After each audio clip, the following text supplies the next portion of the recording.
Welcome to the Bicycle Film Festival Maine discussion panel. And our topic today is everybody biking everywhere in Maine. And what we will be discussing are ways, resources, methods, philosophies that are going to support whoever you are, wherever you are, getting out on a bike, and whether that is to the corner grocery store or diving into the wilderness on an overnight camping trip. Those are some of the things that we're going to talk about today, and we want to help you feel confident out there on a bike. My name is Eric Da Silva, and I am the Education Program Manager for the Bicycle Coalition of Maine. And we have a great group of panelists today representing several different places within the state of Maine, regions of the state. And to kick it off, I'd like to pass it off to Lindsay, who will introduce herself and go on from there. Well, hello, I'm Lindsay Crayer, and I'm a retired downhill racer and mountain bike coach. And the object I wanted to share is this little piece of equipment. It's called a Kids Ride Shotgun, and I put it on the front of my bike, and it enables me to take my 4-year-old out mountain biking with me on single track and share my love of mountain biking and the great outdoors with her without having to make a decision between, do I leave her at home and exclude her from this big part of my life or not? And it's been life-changing. And I'd like to pass it off to Kiri. Thanks, Lindsay. Hi, everyone. My name's Kiri Piccinini, pronouns she, they. And I come from a world of having raced and love bike touring, and also serve as an advocate for folks to bike safely around Maine. And so when we were asked to bring an object, the object I brought was a multi-tool. Seems pretty basic and simple, but when I decided that I wanted to be able to bike tour and carry my own equipment, it was really important to me that I knew how to maintain my bike, to fix a derailleur or adjust it, to retension a brake. So in my journey, this has been really significant for me. And Tim, you're next. Thanks. And it's a good segue because as you'll see, I brought my multi-tool as well. I came from to the cycling world from the running world. I describe myself as a runner turned cyclist. My knees complained a little bit too much one day, and I transitioned over into cycling and found that I enjoy the fast-paced training of cycling much more than running. Cycling became my sport, and the item that I chose to share with you is my infamous, it's a Castelli Gabba jersey, G-A-B-B-A. And all cyclists know that this is a special jersey. This is a special jersey because it basically makes you waterproof in the rain. And with this jersey, you can go out and ride in the rain. Now, what this jersey means to me was I had transitioned when I bought this jersey. It cost a lot of money, first of all. I never thought I'd spend much money on a jersey. But what it meant to me, I realized that I had transitioned from that guy who was like, oh, it's raining out, you can't ride today.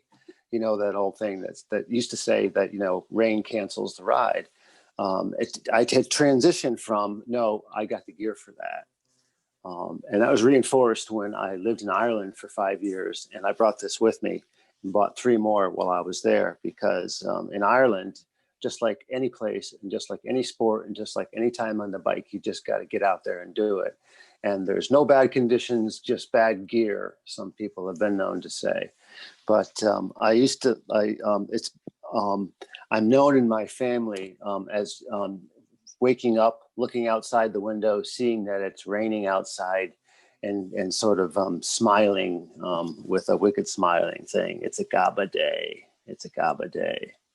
So that's how I've come to embrace and enjoy what the twists and throws that the weather gives you sometimes. And there's gear for that. So I'll pass it along now to who has not gone yet. Catherine, have you gone yet, Catherine?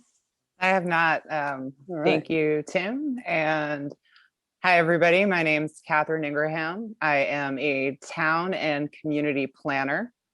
So I'm bringing to the table some perspectives on advocacy and working with municipalities on including some infrastructure for cycling and alternatives to automobiles. And the object that I chose to share with you today is actually this t-shirt from the Metallic Adventure Race, which is a North Country adventure.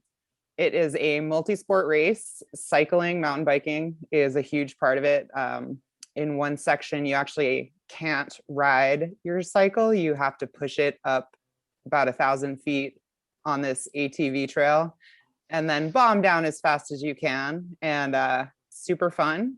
Like Tim, I was a runner. And once I hit 30, my knee was like, no more. And I transitioned into triathlon. So I'm a multi-sport athlete, a recent fat bike owner, purchaser, and I'm trying to be an all-weather, all-season cyclist here in Maine. And definitely agree with that. There's no bad weather, there's just bad clothing. So thank you all. And Carrie, you're up. Hi, I'm Kerry James. I'm a retired chemistry teacher from local high school. And I subscribe to riding my bike using the LSD method, not what you think, long, slow daily rides.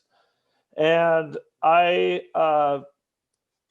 would like to share that I ride for the young, even though I'm old. I'm 68 years old, and I enjoy riding on a daily basis. And this is something that I did as a 68-year-old 2 years ago. Did a ride across the country and did it very slowly, kind of creeping along, and supported the young next generation kids by starting a scholarship fund, which will donate $5,000 this year at the Maine State Science Fair for an underrepresented kid. So I get the older people engaged in cycling, and I get them to donate their hard-earned retirement money to the next generation so that they can have a better life. Thank you. Thank you all. So to kick it off, let's follow up with one of these questions here.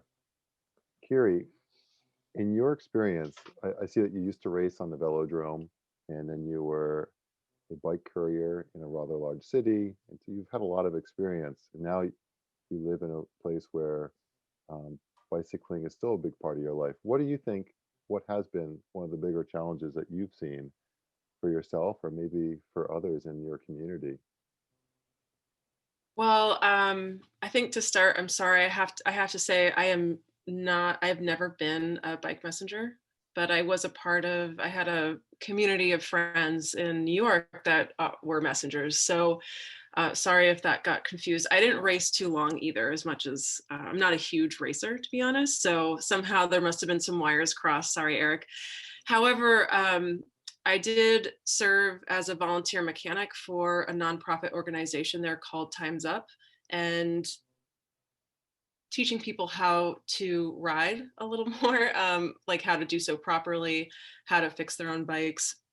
And moving to Maine was a little bit of a culture shock because of the infrastructure, the lack of infrastructure, and the lack of driver education and awareness, and something that folks might encounter more in a larger city or with a denser population is that there might be a lot more driver aggression. Something I think in Maine that we see that's kind of like when I kind of think of it in three tiers. You have this driver aggression that can happen, and that's a lot of damage control. Underneath that, sometimes drivers they don't know how to behave around cyclists, and that's something to do with education. And then kind of beneath that, and where it really starts, is drivers aren't even aware of cyclists. So I think that is a pretty large challenge that requires cyclists and drivers to both know what the rules of the road are and traffic. And yeah, I think it's a large challenge that has to happen, not just across the state, but in little towns, right? So in the municipal codes. While you were traveling across the country, Carrie, did you find that cycling in Maine was any better or worse or different than other states in the USA? Well, the most interesting thing that I found were kind of two things. One was when I was traveling alone and I had, all my gear with me.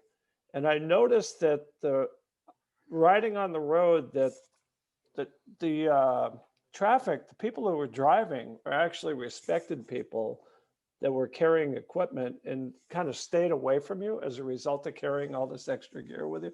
I noticed a real difference between bike packing, having the material, all my gear with me. I guess that extra space just made people, want to get away from me more than anything, which was interesting because I don't see that, as Carrie said, riding around on my road bike in Maine. Seems like I have more encounters with cars than I did when I rode across the country with, panniers on the side of the bike. Just gives you that extra width to the bike that seems to make people want to stay away from you. And the other thing that I found that just blew my mind was how much people wanted to know about Maine and Maine riding, because the first question I'd always get asked was, where are you from? And I tell them Maine, and it just exploded into this incredible conversation with people. So Maine's a great place, and I think it's a great place to come and do a lot of riding for a variety of types of riding. No, so speaking of that, I know, Tim, you just moved to Maine more recently. Was it something to do with the cycling? Was that part of your pull to come up here? Was it part of the pull? Let's see. It didn't hurt. I've been coming up here for a couple of years on vacations prior to moving up here. So when I ultimately did make the decision to move up here, the cycling opportunities were one of the factors that I considered. Now, I went into this knowing full well that this is the farthest north that I've ever lived in Portland, Maine, and that meant for shorter days. So again, keeping with my prior theme, just get out and get into it and deal with it. And shorter days can be compensated for by high-powered lights. Rear lights and front lights, which I've been known to dabble in as well. But what I found attractive about the cycling opportunities in Maine really are just the coastal opportunities. Basically, I was in Boston before I came to Maine, like so many others, and just to look at being able to ride up from Portsmouth and ride up the coast all the way as far as you care to, chase the inlets, has been just a phenomenal homecoming for me. I grew up spending a lot of time out on Cape Cod, and there's a lot of similarities between Cape Cod and Maine, but yet it's different. I like the rugged coastline, and the other facet of cycling in Maine is springtime training comes with the premium of fighting the winds, the headwinds or the tailwinds, and the winds are just a little bit more livelier in the spring and in the fall, particularly the springtime. But all that pays off for. I used to have an expression that the harsher the winter, the sweeter the spring, and that's particularly true in Maine. And you'll see that coming up in February and March when things get to be at that point. You just can't tolerate getting on your trainer just one more day, and then all of a sudden spring will break and it'll be here. So. That's my view of cycling in Maine from an outsider. Could I add something to that, Eric? Oh, I just like to say that in Maine, what I've noticed is there are just a lot of, I do most of my riding, to be honest, on the roads. And I always try to look for roads without lines on them, because cars respect you somehow more when there are no lines on the road. And most of my riding is done in down east Maine. If you're not familiar with that, that's the area kind of north of Bar Harbor and east of Bangor, kind of near the Canadian border, Eastport, where the sun rises first. Well, it depends who you talk to. Eastport or Lubec, they fight all the time who has the first sunrise. But the roads down there are beautiful and very few lines on them and very few cars. So I kind of hate to advertise for Washington County because it'll change maybe the structure of riding down there as we get more people, but it's just a beautiful place to be. Well, one of the things we do try to do actually is encourage more cyclists to get on the road, because that way we're creating an expectation to find a cyclist, to, as a driver, as a motor vehicle driver, to expect cyclists, to expect people that aren't necessarily in vehicles and cars and trucks. And that makes it safer for those of us who are. So, Carrie, keep it up. We want more people everywhere on bikes. I'm doing my best. I was thinking about Tim's comment about the wind, and I often will try to find routes where I can either be in the woods going into the wind, or do some sort of side wind thing, but have a tailwind at some point to make me feel strong. And for a long time, I had a recumbent, and I often found that the recumbent was a great aerodynamic slice to go through the air. And Catherine, I know, in fact, my father-in-law and I have both worked with one of the groups that you've done a lot of work with, Maine Adaptive, and taken recumbents on road and off road. Do you feel like that sort of organization where bicycles are provided, specialized bicycles are provided to cyclists, has gained traction to the point where those people who have benefited from that temporary loan of a bike have then gone out and purchased a bike of their own to meet their own needs? Yeah, and I probably should have mentioned this in my introduction. I volunteer for Maine Adaptive, which is an all-season adaptive recreation program in the state. And this year, we kind of had to pivot our programming, which was a lot of in-person programming. You had to actually show up and be present. And this year, we couldn't do that because of the pandemic. So we started an equipment loan program, which was the first time we had ever done that. And it gave folks who were familiar with our program the opportunity to borrow recumbent cycles or other specialized pieces of equipment that either they didn't have access to before or potentially just had too high of a price tag.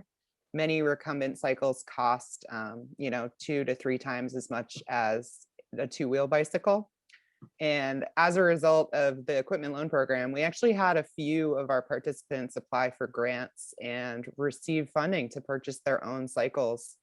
One of my favorite stories is I worked with a young man in Bath, and he had been using a 2-wheel bike with training wheels, but was bullied by neighborhood kids. And we got him on a recumbent trike. And instead of the kids kind of teasing him for it, every time he would show up, he would be just the star. People were like, that's such a cool ride. We love that. It's so fun. They just wanted to know more about it. So he was really able to gain a lot of confidence. He went cycling with friends for the first time, and his mother was able to secure a grant. So now he's got his own bike and he can take it out camping with the family and riding through the neighborhoods. And his story just brought me a lot of joy because it was amazing to see him change from that very first day that he sat nervously on the recumbent bike to taking off and being out with friends for the first time. My father-in-law is in a wheelchair, and the 2 times a year that we get to go and borrow one of your bikes, they're some of the, he looks forward to it. I hear about it weeks ahead of time. And I look forward to it too. I really appreciate that program. Thanks for volunteering that work with them. I'd like to add one thing to what Catherine just said. I actually have a friend who's a double amputee Vietnam vet, and we do bike touring all over Canada, well, when we can go into Canada. And he's just an amazing guy. I'd love to hook him up with you, Catherine. He'd be really interested in hearing what you have to say. And on that note, Carrie, recumbents is one way to bring people in that might not be able to ride along on a 2-wheeled bike. And you told me recently too that you've run into some issues, not issues, but almost hindrances where people might not want to get on an e-bike or might not feel like an e-bike, which would be electric assist. Mhm. might not be welcome within a group. Could you tell us about that quick story one more time in your experience Well, if with? it's the one I'm thinking of, we started a bicycle club in Down East Maine in Passamaquoddy Bay area. And one of the women in our group, our average age in our group, by the way, is 70. So she initially didn't want to ride. If this is the same story, you're thinking about, Eric, she initially felt awkward riding with us because she had an e-bike, but we encouraged her to join the group. And it was a bit awe-inspiring for me when we went up the first hill and she blew by me. But the reality is, with the e-bike, you can actually, studies have shown, I've read research on this, where you actually get as much exercise on an e-bike as you do on any other bike. You just go further. So I'm actually thinking about, it's not a bad idea. I would encourage people on e-bikes. In Europe, they're wildly successful. And I think it's just a matter of time before we see more here. And some of the bike Well, tours. I want to get one. I want to get one too, and I'm going to blame it on my 83-year-old father and say, yeah, it's for my dad, so he can ride, because I see my future in those e-bikes, and that's the only way you're going to get me in one is to say, look, you can climb the Alps now, which you couldn't do before anyways, but here now you can do it on this bike. Exactly. Catherine. I also, I ride often with a friend of mine who was born with cerebral palsy. She has a hand cycle with an e-assist, and for her, it's a matter of safety. With road crossings, when we're out biking, we do rail trails a lot. We'll often come to an intersection and she can't get the momentum from her hand crank. So she'll just flip on her e-assist and she just jets right across the road. And without that, I think, crossing some of those busier streets would be much more frightening than it is thanks to that little assist.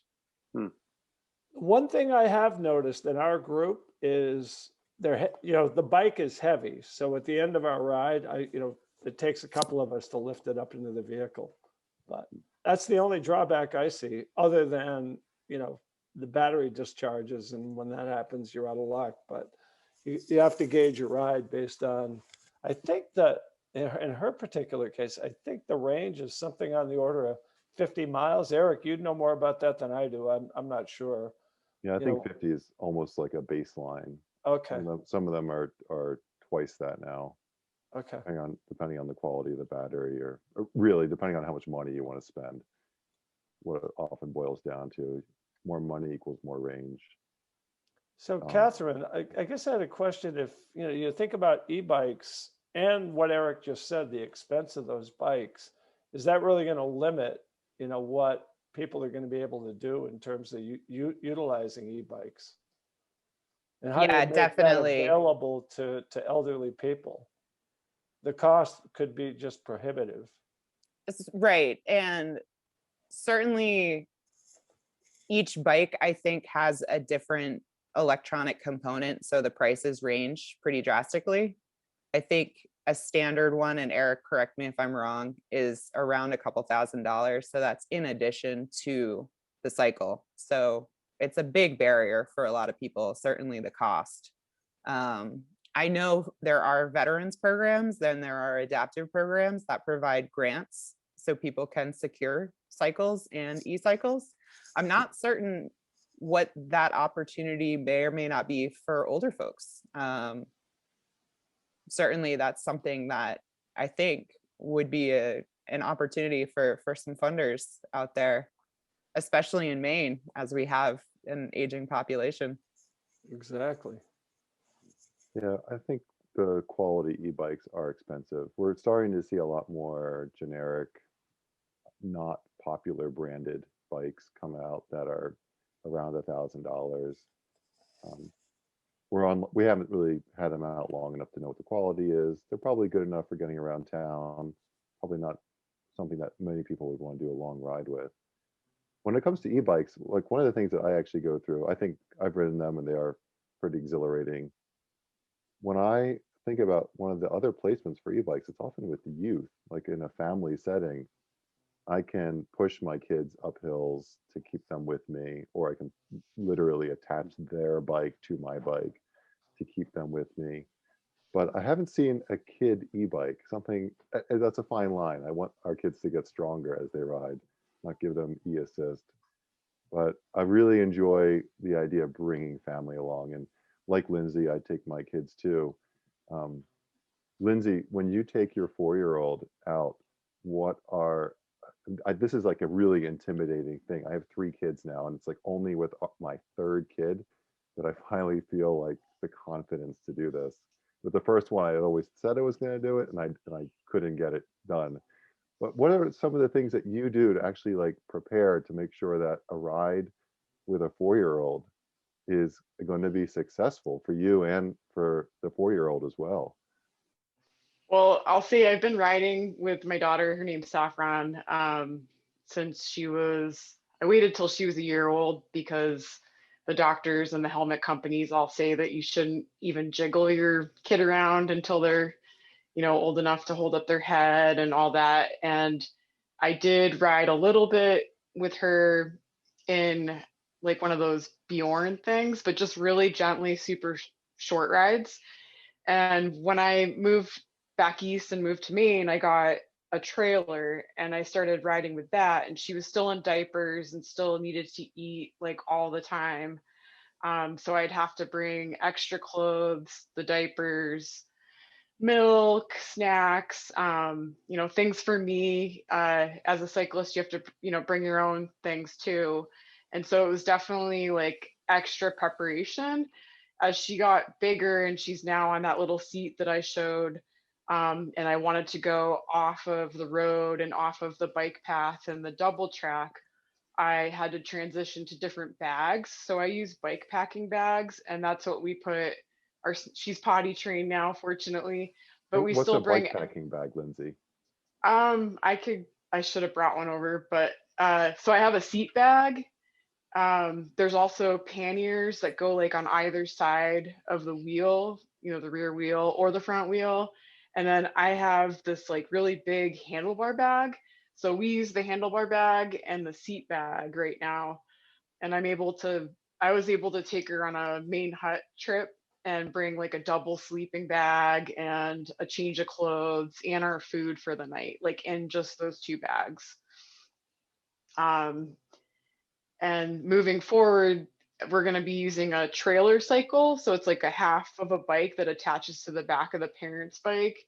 So we'll transition back to like panniers and all that. So it's really just about making sure you have food and water and extra clothes, because as you were saying earlier, you're only as comfortable as you are prepared. So if your clothing gets wet, it's cooler here in Maine. Even in the summer, there can be cooler evenings. The last thing you want is your kid to be shivering and unhappy, or just sweaty and unhappy. Bug spray. I bring a water filter too.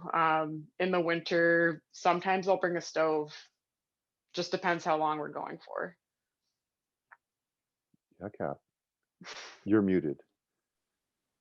So Me? I was just curious if Lindsay or Eric had ever used, and now I'm blanking on the word, a tandem cycle with your children. We have a We use tandem. them with people who have visual impairment. So would they work for kids? Go ahead. No, go ahead, Lindsay, please. My father actually he still has it. I haven't taken it yet because Saffron's not big enough to fit on it, but that's how he got me into riding with him, because there's no way I could have kept up with him. We lived in really rural, hilly area, so I would get on the tandem. I had blocks on the pedals at first, and that's how we'd ride. And I've raced with people that have their kid on the back on a tandem. So it's definitely something that's very doable. There is some really cool equipment out there to help kids ride on tandems. Some tandems are small enough by nature just for the seat to get slammed and a kid to fit on the back on the stoker position. But they also have crank shorteners to reduce the length of the crank arm so the pedals are closer to the saddle. They And have some having a really cool devices having a out there. child who knows how to leans into the turns is Yeah. really important. Well, they figure That's a that good out one. when they're on the bike, like what Lindsay's doing right now with their kid Yeah. riding shotgun right there behind the handlebar. Yeah, she's got to learn to, get up and over the bars when we're climbing up something steep, and to like stand up and bend her elbows and her knees, like when we're going to go Yeah. over something bumpy. I mean, it was a very long evolution. We were going multiple times a day, but she's definitely learned a lot. Do you find yourself teaching her as you're riding, Lindsay? You've done a lot of Yes. mountain bike instruction in the Yeah. past, like get down and Elbows ready. out. Yeah. Get in your ready position. We put she has a little dog named Pokey Puppy that we put on the stem, and I would tell her to kiss Pokey if we're going, up and over something and she needs to get her body weight forward. Huh. What's their next big trip that you're going to be planning, like an overnight, Lindsay? So this summer, like I said, we're going to transition to a trailer cycle so that she'll, be able to be more comfortable. She's just or I'll be more comfortable. She's too big now for me. And I'm hoping that we'll go camping in the Carrabassett Valley area, and then maybe down on the mid coast and just some of the places that I'm really familiar with. I don't think we'll go further than like 15 miles. It just depends how well she does on that trailer cycle. This idea of getting out overnight is something I really like. And sometimes it's a quick overnight, one night, and you're not even going that far. Like I've left for overnight campouts once the sun is set and come back early the next morning. The best ones are a little bit further out, but they're all good. So anyone in the panel, like what do you when you want those with experience getting out overnight or going out for an adventure like that, what kind of resources do you look for? How do you find an appropriate place and make it work? Does anyone have something that they could chime in with? Lindsay? Oh, okay. Did you So raise your hand? if there's somebody else that wants to talk, then the way that I find things is I look and see where there's state parks that have camping, or it doesn't have to be a state park, but just different public camping areas, because I'm going camping with a kid. I want to make sure that it's something that, possibly has a bathroom. We've done camping down in the bar or in the Acadia area, and like just rode on the carriage roads and just basically drove the car to the campground and camped and then rode bikes from there. That's like a really good way to start.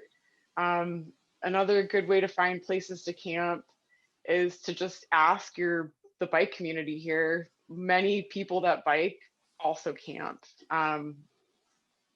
So that's a good resource.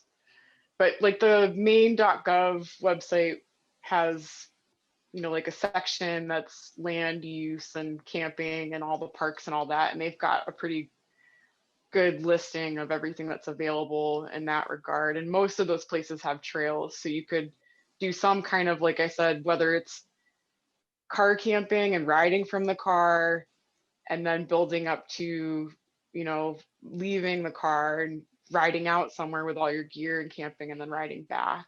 But absolutely, like you said, you could just leave your home and go maybe camp in a neighbor's field, or if there's a farm nearby, you could ask and just have a quick overnight and just return in the morning. Carrie? So what I use a trick that I actually learned when I was a teacher. That's steal ideas.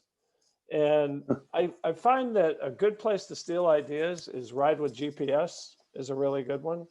I know, Eric, you're involved with the Bike Coalition of Maine, and they post rides and talk to friends, like Lindsay said. And another source that I use a lot is Adventure Cycling. They have great maps.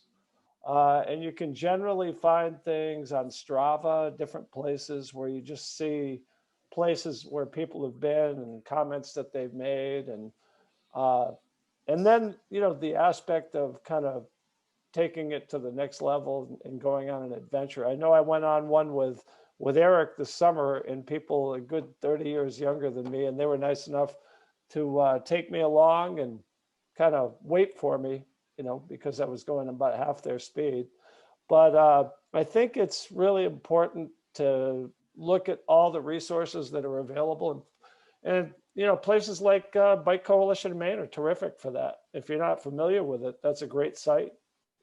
Yeah, we have a new platform called Where to Ride, which is online now. It's pretty cool. It doesn't explicitly say this is a camping ride, but lots of rides on there that could be turned into one. Kiri. So bike touring is my favorite kind of cycling to do, and this is a really exciting topic to me. And I definitely subscribe to this philosophy from builder Grant Peterson. If people haven't heard of him, he runs a bike. He's a bike builder for a company called Rivendell. He also created the famous, I think, RB series from Bridgestone way back in the early 90s. Anyway, this sub 24 hours or S24Os, sub 24 hour overnight, kind of like Lindsay, how you were describing. And I usually just pick a destination and a place I want to go. And we'll kind of plan the route around that. And I like to look for places when I camp that are either really remote or very obvious locations for safety. So maybe there's a churchyard or the grounds of a police station. There's a lot of organizations and folks that are willing to help you find a place. And I think it's pretty cool that you're cycling and they want to ask questions.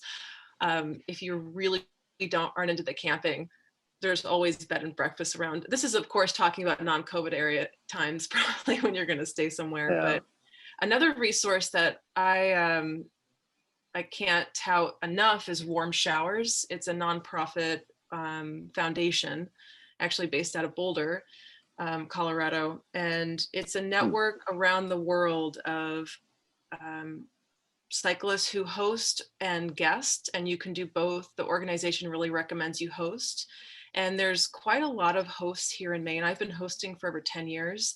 And just like it sounds, you get a warm shower, sometimes you get a meal, sometimes you'll stay in a house, again, non-COVID, or stay in a yard. And it's a really great way to even plan a route. So in Maine, when planning a route, sometimes you can just plan it according to your warm shower hosts. Gary? I agree. Warm Showers is terrific. I used it on my cross-country bike ride. I loved it.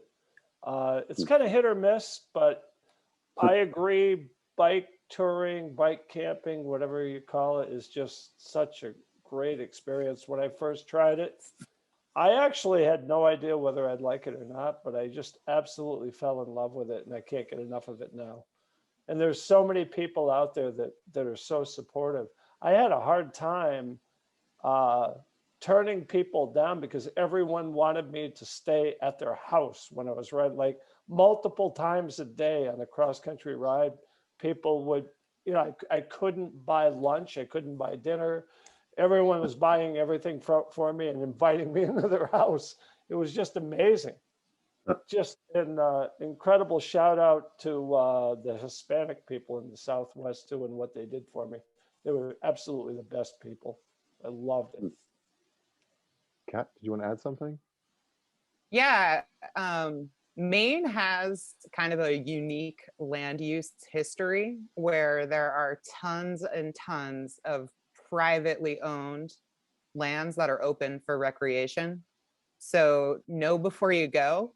You can do lots of research. There's millions of resources online, and a lot of new clubs are springing up, collaborative trails clubs that'll let you know where you can go, how you can be a respectful user, places that you should stay, places that you shouldn't stay. And I just really have to encourage folks to check that out.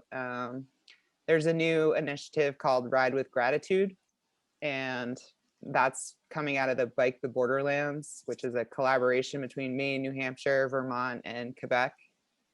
So if you haven't heard of it, check it out. And yeah, respect the landowners. Otherwise, we may lose some of that access.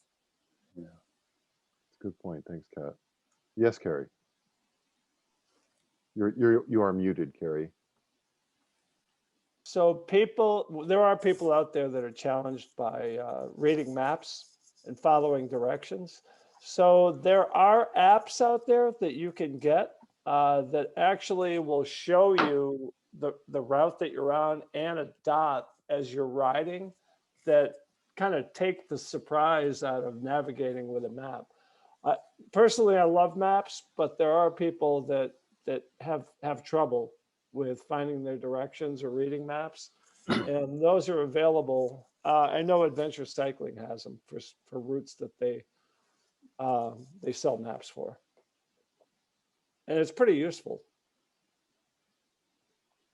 So switching gears a little bit, I wanted to talk about some there are, Carrie, actually, you mentioned that one hindrance could be, I feel too old, I need an e-bike or whatever.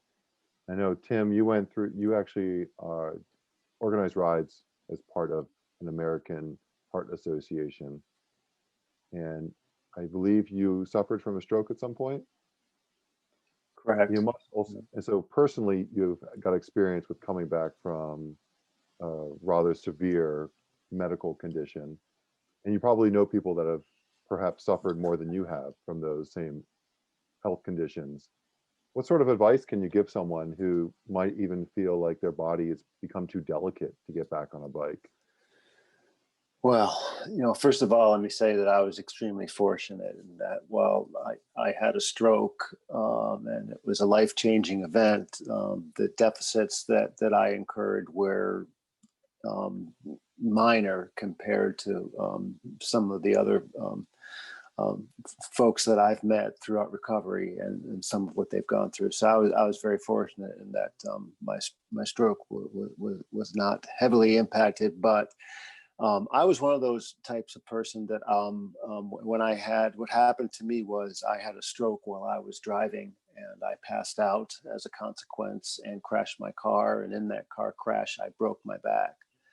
So I was a long-time cyclist before all this happened, but I was the typical cyclist that when I woke up in the emergency room, my first question to the doctor was, am I going to be able to ride my bike ever again? And he just, totally dismissed the question because what a stupid question. You're just lucky to be alive here. You're on my operating table. Don't you know what you just went through? But what he didn't realize was that the only way I could gauge my recovery was if I actually went back to enjoying this sport that was so vital to my existence beforehand was going to have to be part of my existence afterwards. And fortunately, I connected with a world-class rehabilitation hospital that allowed me to do that and gave me the tools to do that. But I was very fortunate in that I didn't lose so much of my sight and so much of my balance that I was very quickly able to get back onto the bicycle. I still had some cognitive issues. I had some, people don't realize that a lot of times when folks have a stroke, there are vision impairments because there are a lot of times when you have a stroke in your brain, it also creates pressure on your eyes. So the biggest impediment to me, I realized getting back to cycling was I knew that I had reduced peripheral vision after my accident. And I knew how important peripheral vision was to be riding a bicycle, especially around other bicycles going 30, 40 miles an hour, say nothing of riding next to cars going 50, 60 miles an hour. So I was very fearful of going back, and I worked very closely with my therapists, and it was a lot. There was a lot of work that had to be done, a lot of fear to overcome. But suffice it to say, I'm working with Eric and his colleagues at Bicycling Coalition of Maine, so I've regained a lot of my capability. And what I will say about cycling was, first of all, the bike was the thing that drove me to get out of bed in the morning and to recover. And it was also the tool that I used during the day to actually recover. So there wasn't any picture of my recovery that didn't have a bicycle in it. And I don't ski, I don't play basketball, I don't play racket sports. So it was always going to be cycling, but cycling lent itself to that. And let me tell you, one of the greatest feelings I had was after coming out of the hospital and getting through the first winter. There's a long story about my dad and I, who both had back surgery that same winter, and he and I actually re-explored how to ride again together that spring of 2019. And when I hear people say it's just like riding a bicycle, oh, it's just like riding a bike, I just have to chuckle to myself, because that expression has just so much of a total different meaning to me than I think it does to anybody else. So I've been very grateful that the bicycle has been with me through the recovery process, and continues to open doors for me with the American Heart Association. I'm helping with some sponsorship and fundraising work there with the American Stroke Association, which is part of the American Heart Association, and also doing a bit for stroke awareness and safety awareness through Bicycling Coalition of Maine. And, I guess that's sort of where I am with cycling, and what it has meant to me throughout my recovery, and will always be a big part of my life. So I encourage folks to enjoy the sport as much as I have. Carrie. Thanks so much for sharing. That's such I think, a moving and really motivating story. The depth of it, and it's great to know that you had this passion to really drive you back to it. My brother had suffered a traumatic brain injury, a severe traumatic brain injury in 2009, and he was really passionate about cycling. He still is. But I think what really resonates for me with your story and what you've gone through is, when one has a passion for cycling and you sustain an injury, it can be scary to think that you may not get back to that place of joy that you feel when you're on a bike. And I think too, it probably isn't just scary physically, and I don't know if this was your experience, but I know it is for others, is that it can also be a scary emotionally or mentally. And then you have to factor in these, maybe the barriers. So Kat talked about earlier, the barrier of funding, right? So those barriers, not having the resources available to keep on biking, or even for folks who don't bike now. I think a part of that, going back to like the emotional and mental aspect, is that it also means not having a support network like family and friends, or assistance from social services, or the services that a nonprofit like Maine Adaptive Sports offers, that can help provide that encouragement, and just knowing where to look to apply for grants, or to get the training, like the education work that the Bike Coalition does through its bicycle and pedestrian safety education, and through the smart cycling classes. So yeah, but great story. Thank you. Thanks. Yeah, so that leads to Carrie. Well, I just had one other example. This is anecdotal information, but I have a friend who's blind, who were able to ride bikes with him using a recumbent, and he loves it. So even blind people who can't see the road can still enjoy the benefits of cycling. All the physical aspects, as well as the the mental aspect, be able to get out. If you support, people need support.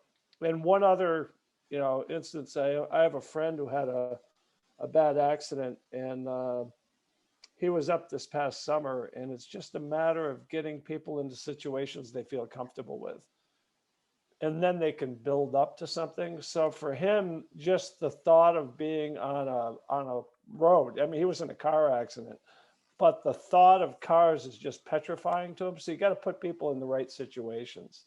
So when you're bringing people back, in my opinion, I think you just absolutely make sure you take them somewhere where they're going to feel safe and they can have success.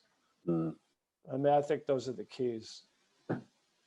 Lindsay, when you were teaching mountain bike skills to people, how much Did any of that instruction ever translate over to road riding in your experiences?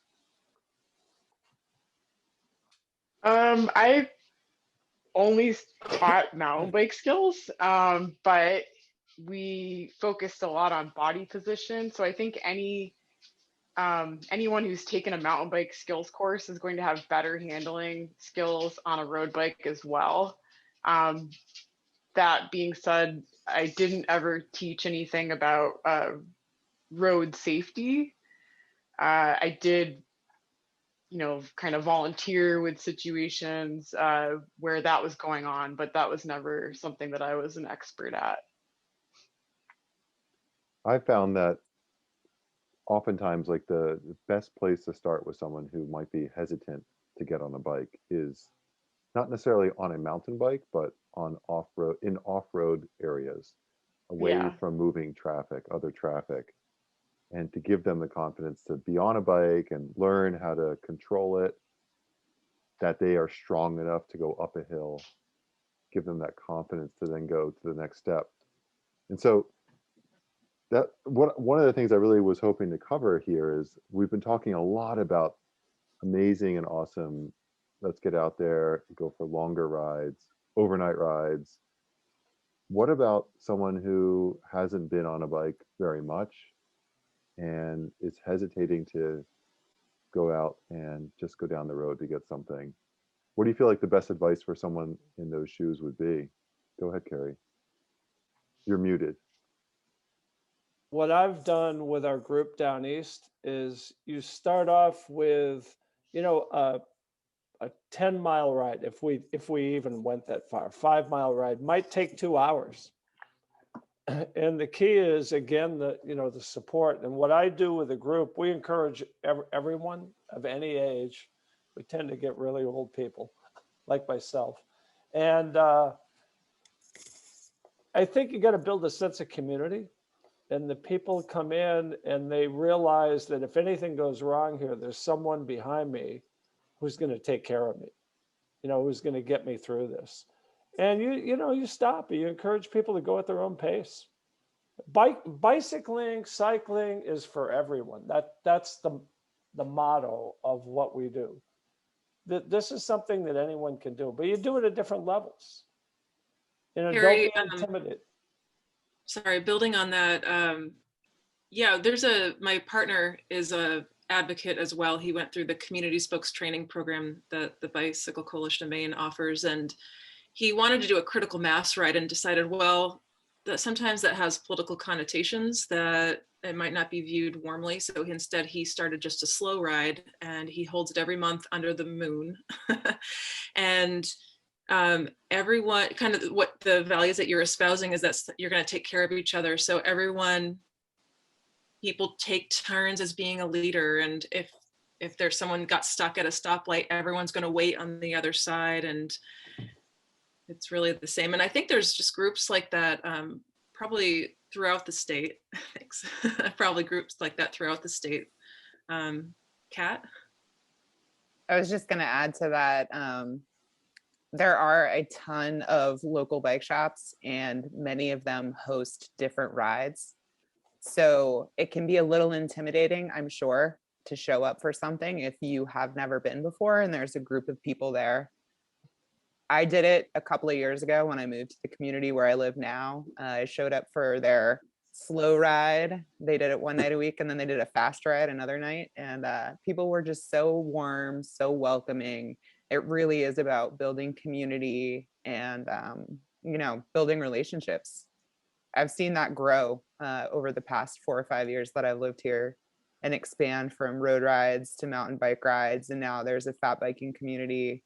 Not really getting together as much this winter, but hoping to next year.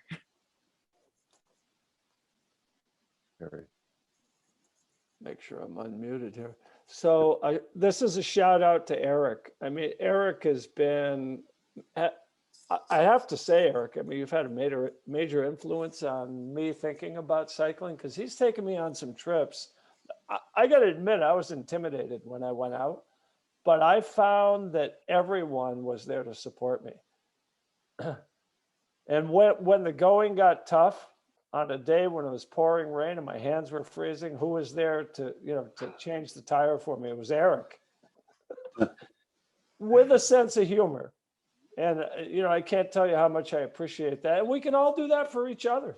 I mean, we all do it at different levels. And I think that's the message, is the group that you see here is a great group for you to reach out to. And we're not the only ones. I mean, there's a wide network of people. And I think that's what the Bike Coalition of Maine kind of stands for. Eric, I mean, you can espouse on it, but I think you're just a great representative for the Bike Coalition of Maine and everyone else that works with it. Terrific group.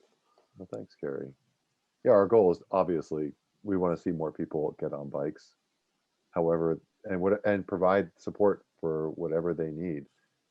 So when I see someone on a bike, I usually try to be very pleasant, say hi, and it's nice to see people exploring this past year much more on bikes. I was looking at actually someone we work with sent me some stats from the ferry that goes to Islesboro, which is an island off the mid coast of Maine. And the number of bicycle traffic doubled in 2020 compared to 2019. So just astounding numbers of bicycles everywhere compared to previous times in our more recent years. So it's great. I love to see it. And I feel like learning how to ride a bike, whether it's off-road or learning the actual rules of the road so you can be with traffic, are all part of the puzzle to make people feel safe when they're out there. So one of the big issues that I hear a lot is I want to feel confident, I want to feel safe, but what I'm feeling is vulnerable. So Kiri, do you have any solutions for that? Advice? Thoughts? Yeah, absolutely. Speaking from the background too, where I'm a licensed cycling instructor through the League of American Bicyclists, I'm actually maybe able to formulate this stuff a little better, but I say first, research what the local laws are regarding cycling. Can you bike on the roads? Can you bike on the sidewalks? I can tell you in Bangor, Maine, in downtown, you're not actually allowed to bike on sidewalks. So that's something that's good to know. I personally subscribe to the take the lane ethos. So I'm really occupying a lane, but there's also a few items of protection. So I personally like to wear a high vis yellow safety vest, even if I was in the woods or on a trail, not on pavement at all. That's a really great thing sometimes just to be visible. Maybe it's something on the bike too. I find a side view mirror is really helpful. You can get them for the bar ends of your handlebars. I have one that just hangs right off my my helmet. And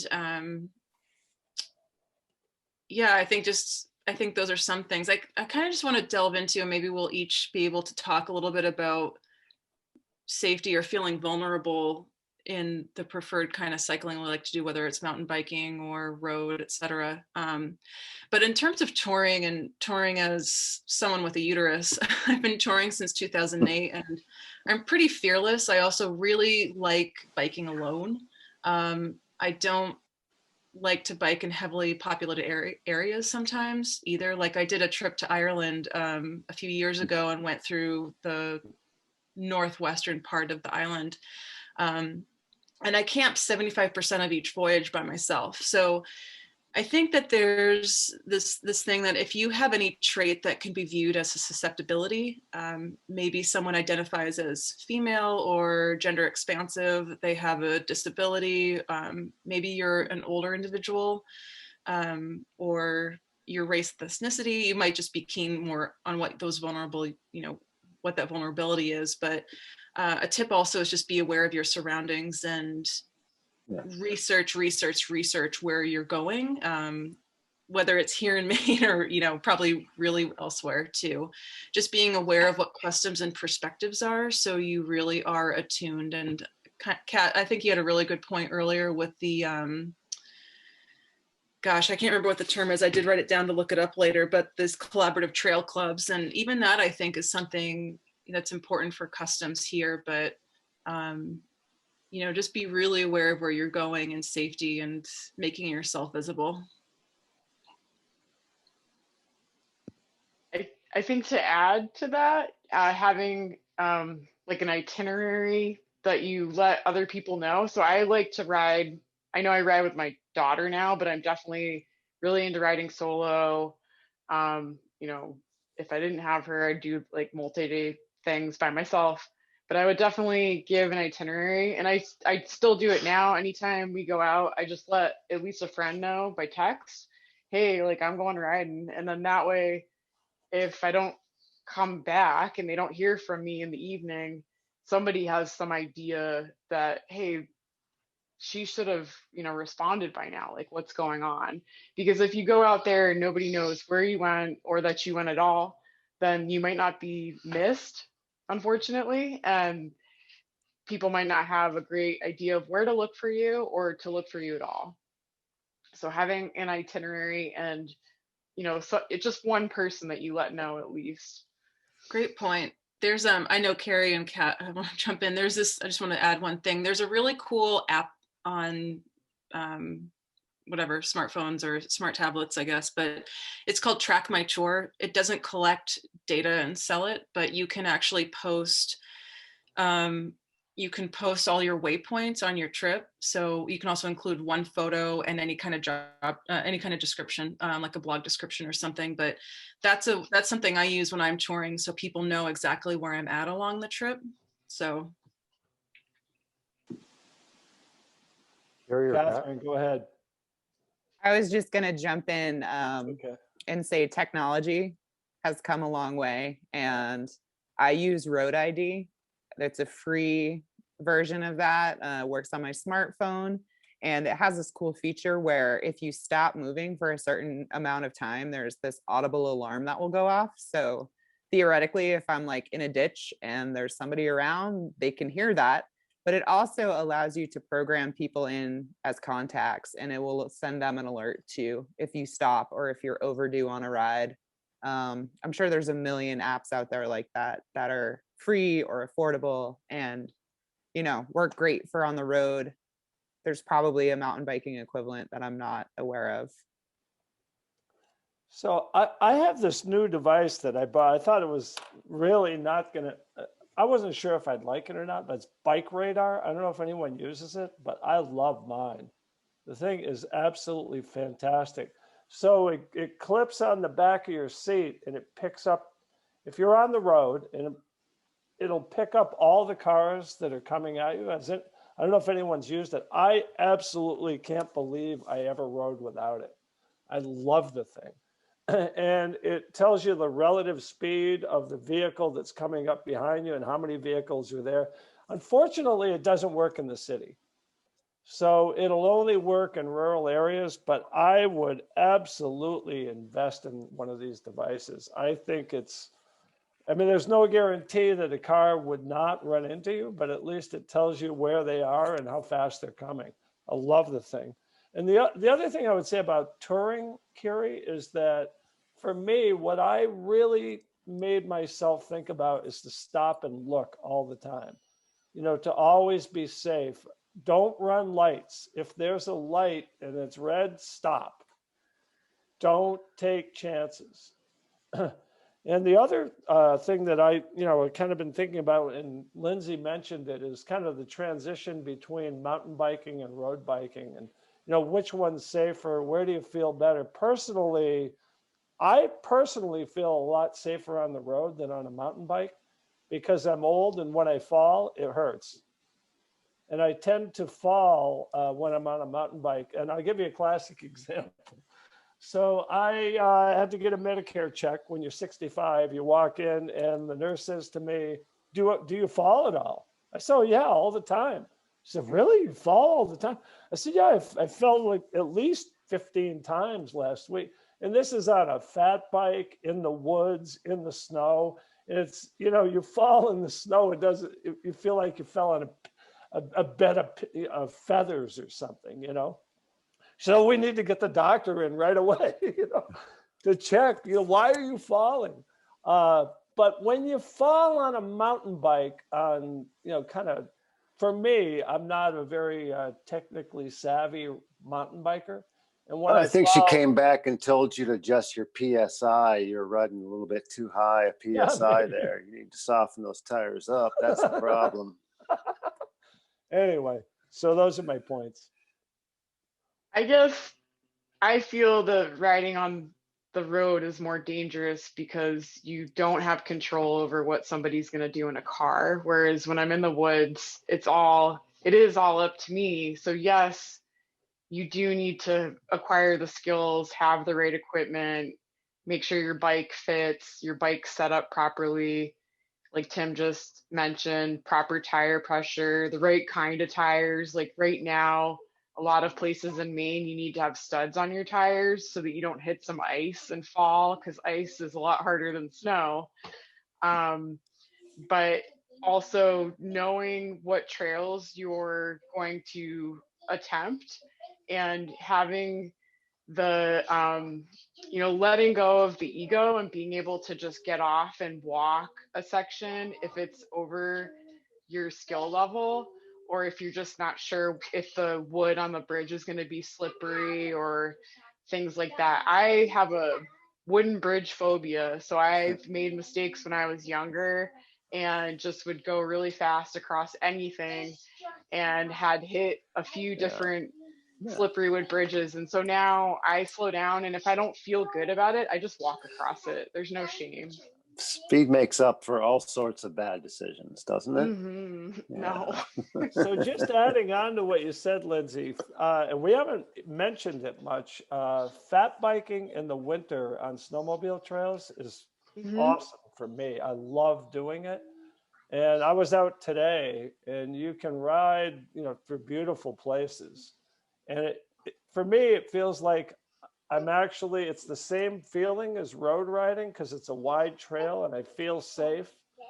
And, you're going slow because you got these big tires, and the studs make what a difference to have studded tires. So winter riding can be really enjoyable, especially in a place like Maine, where there's a lot of opportunities to get out. We also have a lot of clubs statewide that have invested in a piece of equipment called a snow dog, and they go and they groom the single track. So you can get that same mountain bike feel if that's what you want to do. But I agree with the snowmobile trails. It's great. You can travel a really far distance. There's people around. If you have an issue, there's snowmobilers around, and they're very friendly. So it's okay to ride your fat bike on snowmobile trails. It's okay. Not all of them. Not all Not of them. all of them. Okay. Yeah. You want to check in with your local snowmobile association. And I know, like, in the area of Maine where I live, is that one of the NEMBA chapters, some of the members just joined the snowmobile club, and they ended up helping with grooming. And so it's like they were helping maintain the trails, and that really opened up the conversation. Carrie, you agree with that? Yeah. So I think that that probably helped, create a positive relationship in that way. And I'm not sure if anyone's familiar. I mean, you probably are familiar with the Downey Sunrise Trail that goes from just outside of Ellsworth up to Calais. And that's another great trail that I think that also has a cooperative relationship with different users. So the president of the Downey Sunrise Trail Association is a guy named Bob Keckler. He's 91 and he still rides. And he coerced me into joining the board. I met him on the Downey Sunrise Trail this summer at Helen's Restaurant in Machias. And he's 91 years old, still gets out and rides downhill skis. The guy's amazing. Just incredible. Quick point about riding on snowmobile trails. I really enjoy it too. And one of the things that is really helpful to remember is I almost treat it like a sidewalk. If I'm riding my bike on a sidewalk, it's a place designed for walking. And if it's a dedicated snowmobile trail and yield to snowmobilers, they might be going really fast. As soon as you hear one, I get over to the side, and I try to wear bright colors so that they can see me easily as well. But go ahead, Kat, did you have your hand up? I was just going to encourage people to have conversations and to start relationships. In Maine, as I'm sure in a lot of places, there are some confrontations between ATV users, snow machine users, and human-powered recreationalists. And as more people are getting out and doing their preferred recreation, whether it's a motorized or a non-motorized sport, the more we can talk to each other, the more we can learn about, what helps a snow machine driver see a cyclist on a trail. Starting those conversations, building those relationships is just going to make it stronger and more fun for everybody. So yeah, join a local snowmobile club if you have one, if you want to, and encourage them to maybe try cycling. I couldn't agree more. One of the things that I did when I was out, actually, it was at the Milford Snowmobile Club. Guys on the snowmobile stopped and said, "What is that thing you're riding?" It was a fat bike. I said, "You want to try it?" And they got off and they rode it, and I rode the snowmobile. So I think you're absolutely dead on with that. They create an avenue for us to be able to get out and ride our bikes, and we got to be respectful of everyone within reason. I think this is a great place to wrap our conversation up. This idea, like Kat said, is just to always give the better hand, help someone out, be friendly.